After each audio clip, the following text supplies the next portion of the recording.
რეცეპტორები გვაქვს ენაზე, ძირითადად ცოტა ზედა რბილ სასაზე და ხახაზე ცოტა და ცოტა საყლაპავის ზედა ნაწილში. მაგრამ ძირითადი ნაწილი გემოს აქმის რეცეპტორების გვაქვს ენაზე.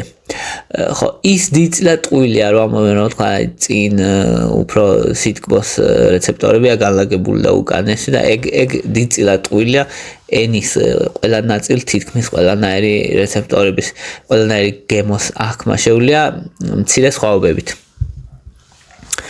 ოღონდ გემოვნებაში სხვანაირად გვაქვს საქმე, ანუ ყნოსვით ხო შეგვიძლია მილიონობით სხვადასხვანაირი სუნი აღვიქვათ და გემოს შეგვიძლია აღვიქვათ ძირითადად 5: მარილიანი, მჟავე, მწარე, ტკბილი და უმამის ეძახიან. არ ვიცი ქართულად რას ეძახიან მაგას.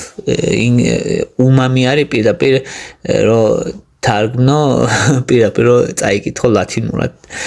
ხო, და ეგ ის არის აზიური იაპონური სიტყვა, რაც ნიშნავს ძალიან გემრიელს მოკლედ. ხო, ახლა როგორ ხდება ეს, როგორ მუშაობენ ესენი, ან რატო გვაქვს ესე ცოტა?